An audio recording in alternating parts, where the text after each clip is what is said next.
Hello. Welcome back to another episode of Daily English Flow. I am your host, Alice, and I am feeling, well, honestly, Ben. I'm feeling a little bit frustrated today.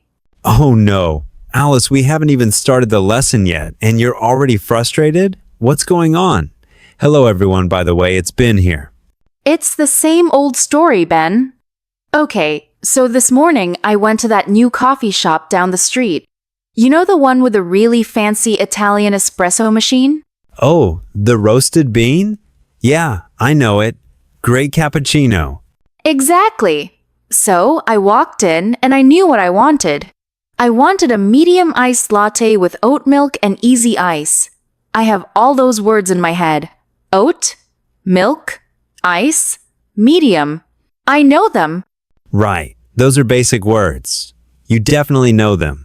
But when I got to the counter, the barista looked at me, and my brain just froze. I panicked. I started translating from my native language, word by word. I ended up saying, I want milk oat, ice little, inside medium cup. Ice little inside medium cup? Okay, I see. It sounds a bit like a robot trying to order coffee. It was so embarrassing. Why does this happen? I have a vocabulary of like 3,000 words. Why can't I stick them together into a normal sentence? That is the golden question, Alice. And actually, it's the topic of today's episode. You see, the problem isn't your vocabulary size. It's how you are accessing it.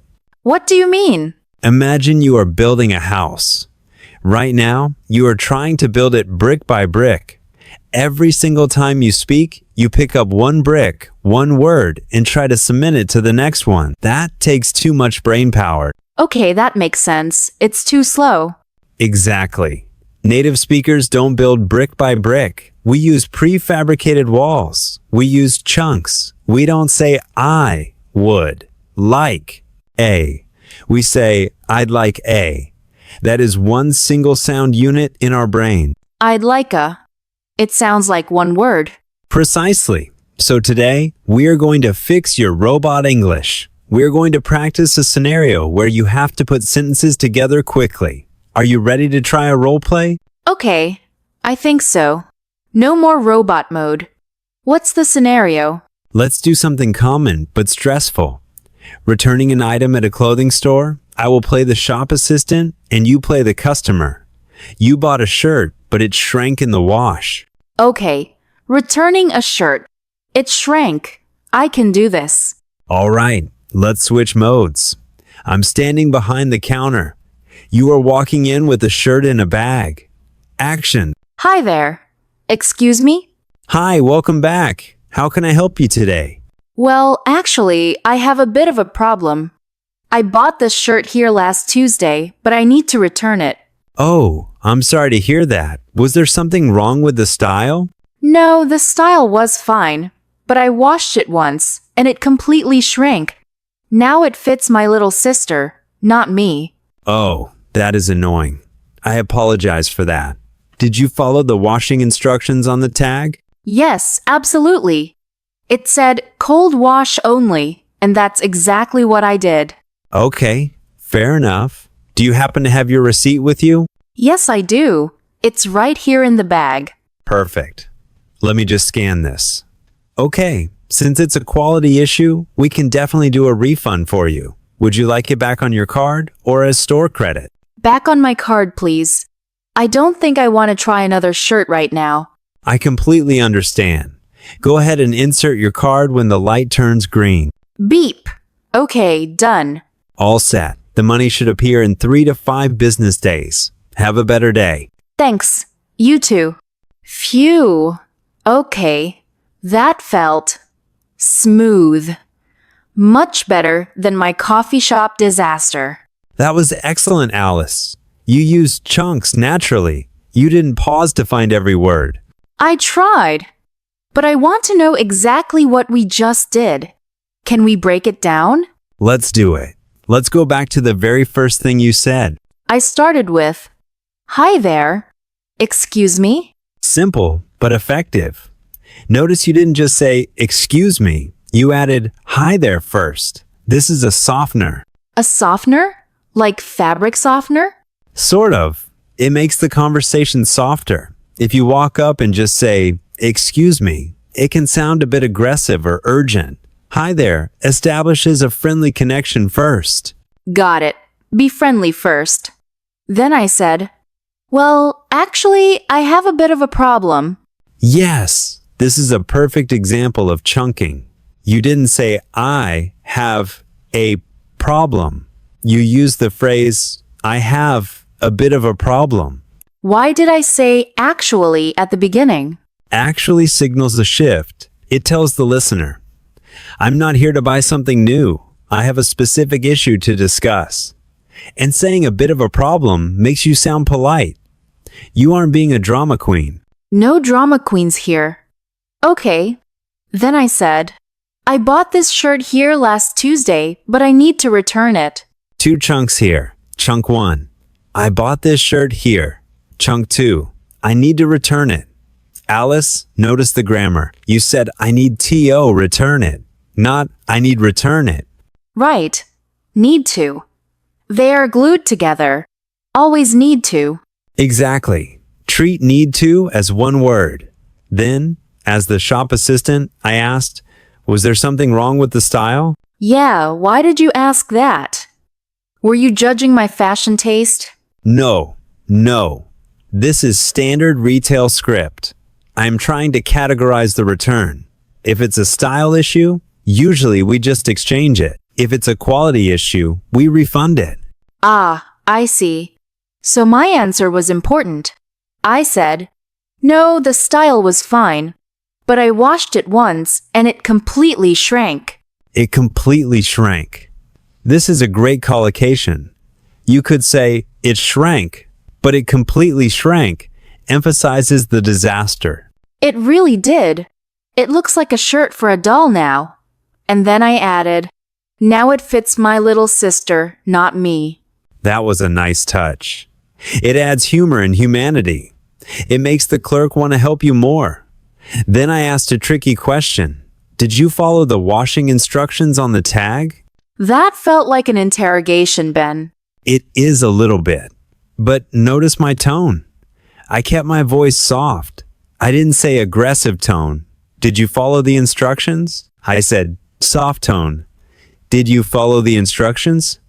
Pitch matters. Right. Tone changes the meaning. My reply was, yes, absolutely. It said cold wash only. And that's exactly what I did. That's exactly what I did. That is a power phrase. Everyone listening, write that down. It means I followed the rules perfectly. That's exactly what I did. It feels strong to say that. Okay, next part.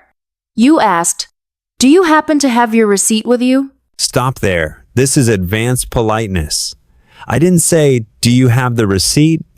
I said, do you happen to have? Happen to. What does that add? It suggests that if you don't have it, it's okay. It takes the pressure off.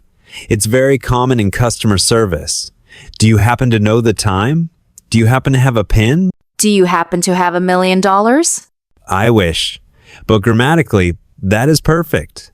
And you replied, yes, I do. It's right here in the bag. Short and sweet. Then you said, since it's a quality issue, we can definitely do a refund for you. Definitely. That is a confidence word. It tells the customer, yes, I have the power to fix this. Then I gave you a choice. Would you like it back on your card or as store credit? What is store credit? Store credit means you don't get cash back. You get a voucher to spend only in that store. Ah, I see. That's a trap. If I take store credit, I have to buy something else. Sometimes, yes. That's why you smarty said, back on my card, please. I don't think I want to try another shirt right now. I stood my ground. And finally, you said, go ahead and insert your card when the light turns green. Go ahead. We use this all the time to give permission or instruction. Go ahead and sit down. Go ahead and speak. It's a filler phrase that makes the command softer. So instead of insert your card, it's Go ahead and insert your card. It flows better. Exactly. It's all about the flow. Wow, looking at it under a microscope really helps. Now that we've analyzed every detail, let's listen to our performance one more time. Focus on the emotion and those chunks we talked about. Close your eyes. Imagine the store. Here we go. Hi there. Excuse me? Hi, welcome back. How can I help you today? Well, actually, I have a bit of a problem. I bought this shirt here last Tuesday, but I need to return it.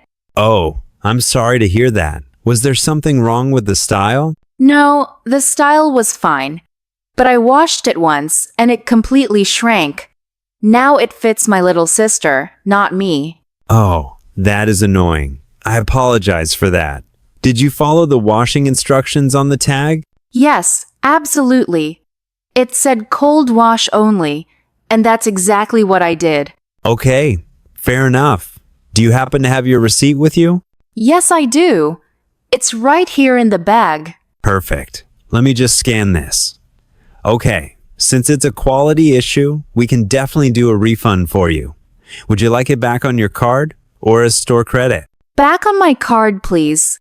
I don't think I want to try another shirt right now. I completely understand. Go ahead and insert your card when the light turns green. Beep. Okay. Done. All set.